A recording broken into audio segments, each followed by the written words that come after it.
육아시장은 돈이 안 된다. 엄마를 상대로 하는 비즈니스가 어렵다. 아이를 돌봐주시는 중요한 분을 누가 온라인에서 찾겠냐. 이거 문제다 저거 문제다 해도 반드시 내가 보여드려야 되겠다라고 생각을 했었던 것 같아요.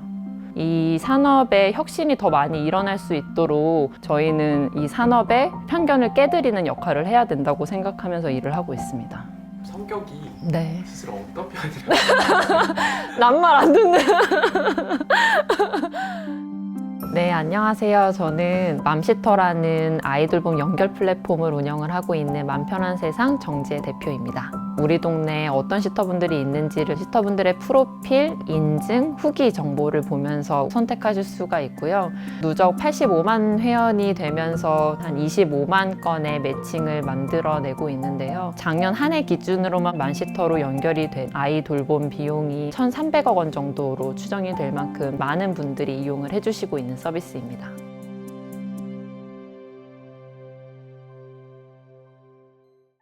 제가 창업을 결심하게 된 시점은 29 정도였어요. 회사를 다니면서 한 달에 한두 번 정도는 우는 목소리로 전화하신 선배들을 항상 봤었던 것 같아요. 너무나도 멋진 여자 선배님이 계셨어요. 다음 날에 저희가 되게 중요한 보고가 있어서 되게 늦게까지 밤을 새고 있었는데 화장실에 가셔서 돌아오시지를 않는 거예요. 화장실에서 아이랑 영상통화하면서 울고 계시더라고요. 저 선배 일도 굉장히 빡셀 텐데 일과 가정을 병행하는 게 어렵다 하지만 진짜 이게 현실이구나 라는 거를 많이 느꼈었던 것 같아요. 몇 명의 이제 여자 선배들이 그만두시는 모습을 보면서 앞으로는 어떻게 커리어를 골라야 될지, 가만히 있을지 이직을 할지 뭐 이런 끝이 없는 고민을 하고 있었는데 지금의 남편이 이제 그 당시에 남자친구 그 친구가 누군가 나를 필요로 하는 거에 끌려다니지 말고 내가 생각하는 맞는 일을 했으면 좋겠다라고 많이 응원을 해줬었어요. 그래, 지금 내가 맞다고 생각하는 일을 해야만 될 것 같아. 내가 맞다고 생각하는 일은 뭐였지? 라고 하면서 도전을 하게 되었던 것 같아요. 굉장히 많은 사람들이 우려를 표해 주셨어요. 육아시장은 돈이 안 된다. 맘카페에서 한번 소문이 나면 사장이 된다. 가장 저는 동의를 할 수 없었던 부분은 아이를 돌봐주시는 이렇게 중요한 분을 누가 온라인에서 찾겠냐. 이런 관점들이 굉장히 많았어요. 근데 저는 이제 변화하고 있는 이런 트렌드를 봤었기 때문에 저희가 2016년부터 서비스를 시작을 했는데 그 당시만 해도 온라인 데이팅이 조금씩 성행하기 시작했었던 시기였거든요. 그 남자친구, 여자친구라는 굉장히 중요한 사람을 온라인에서 만나는 이 모바일 행태가 이 아이돌 부미를 구하는 걸로도 바로 연결이 될 거다라고 생각했었던 점들이 있어가지고 난 잘할 수 있을 것 같은데 라고 생각을 했던 것 같아요. 우선 기존의 이 아이돌봄 시장이 소수의 공급자 분들이 일해서 생기는 문제들이 굉장히 많다고 생각을 했어요. 현재는 사실 굉장히 많은 부모님들이 할머니의 도움을 받고 있어요. 아니면 인력 소개소에서 소개받은 그런 이모님들한테 도움을 받고 있는데 육아는 굉장히 다양한 니즈들이 섞여져 있는 시장이고 뭐 아이를 아직 키워보지 않았지만 아이를 좋아하고 예를 들어 영어놀이라도 할 수 있는 이런 20대의 시터분들도 엄마들한테 도움이 될까? 아이들이 좋아할까? 제가 동네에서 직접 베이비시터로 일도 하고 그 어머니 같은 경우는 아이를 키우면서 경력 단절이 되신 분이셨어요. 일주일에 한 번씩 지방으로 강의를 하러 가실 수 있는 기회가 생기신 거예요. 금요일에 한 5시간 정도 시간을 보내면서 아이도 너무나도 행복해하고 저도 굉장히 많은 리프레시가 되고 엄마는 본인이 원하는 일을 할 수 있는 이 모두가 윈윈인 구조라는 거를 알게 되면서 전공과 특기가 명확한 대학생 분들로 시장에 좀 충격을 줘야 되겠다. 대학교 화장실에 이렇게 붙이고 다녔었는데 200장을 붙이니까 150명 정도가 지원을 하시더라고요. 그 바이럴이 일어나는 거를 보고 좋은 시터분들이 모여야 그분들을 만나러 오실 분들이 이제 오는 제가 가지고 있었던 가설이 맞았구나라는 확신을 얻을 수 있게 된 경험이었던 것 같아요.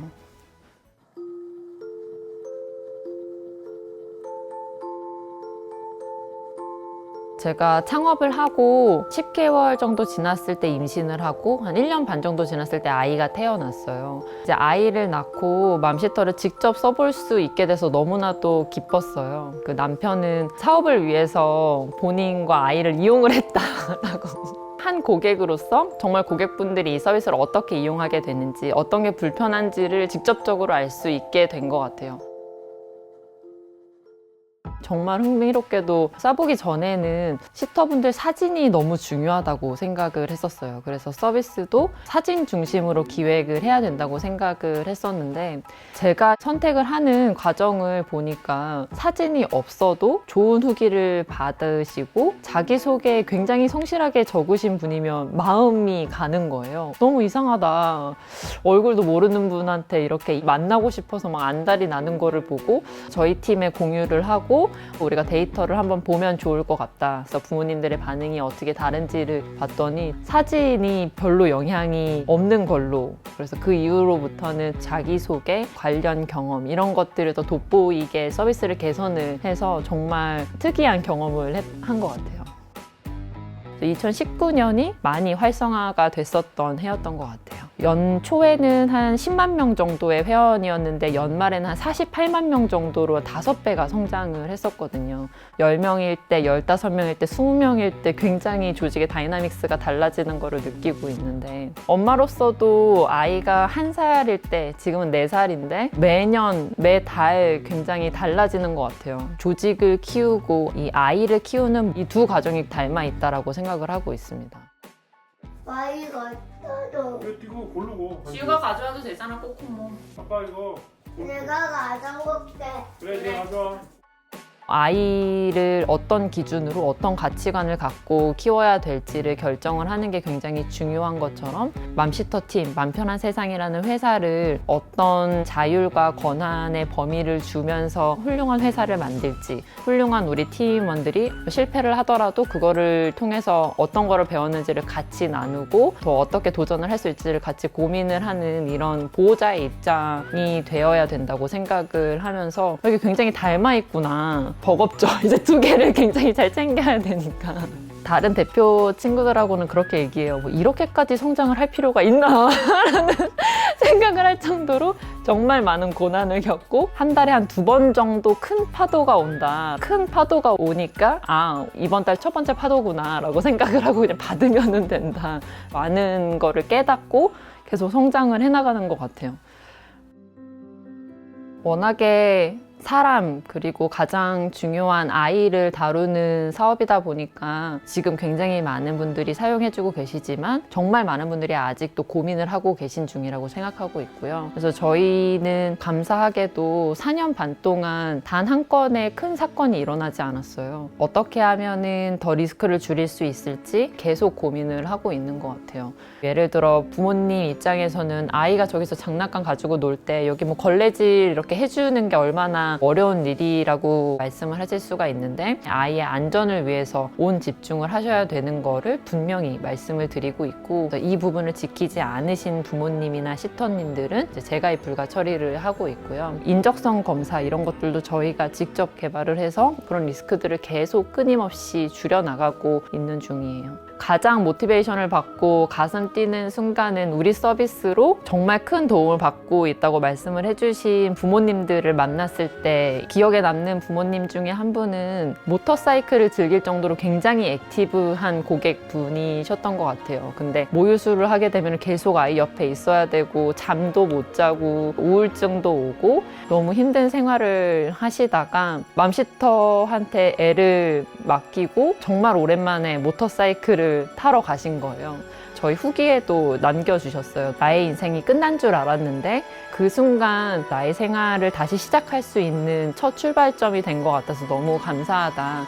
그럴 때마다 이제 저희 전체 팀에 공유를 각자 해주셔서 다들 감동을 받으면서 일을 하고 있는 것 같아요.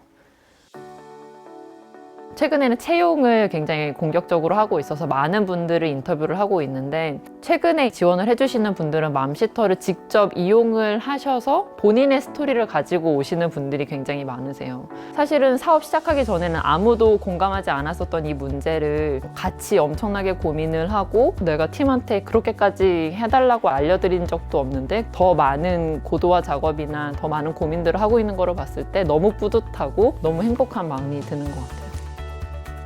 비영리 단체들이 많은 영역이에요. 사회에 좋은 일을 하기 위해 돈을 벌지 않겠다라는 생각으로 사업을 운영을 하시면서 계속 그 시스템은 낙후가 될 수밖에 없거든요. 낙후된 시스템이 있어서 결국에 도움을 못 받는 사람들은 부모님들이거든요. 그리고 아이를 돌보는 일이 혁신이랑은 동떨어진 산업이 아니라 정말 돈을 벌 수 있는, 그래서 더 좋은 서비스를 만들 수 있는 이 산업의 편견을 깨드리는 역할을 해야 된다고 생각하면서 일을 하고 있습니다.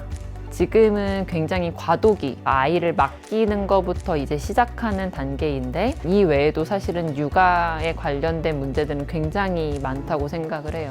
사실 엄마가 행복해야, 아빠가 행복해야 아이가 더 행복해질 수 있는 거라고 생각을 해요.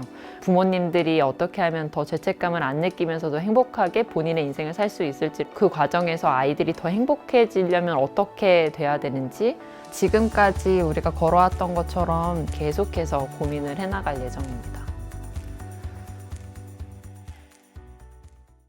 이게 3억 지원해 주는 거였어요. 제가 3억을 아, 받았습니다. 네. 앱을 출시해야 되겠네. 구글 플레이에서 일하고 있는 구글러와 그리고 작년도 창구 프로그램 1위였던 맘시터 정지혜 대표님과 함께 창구 프로그램을 소개해드리기 위해서 이렇게 자리를 하게 되었습니다.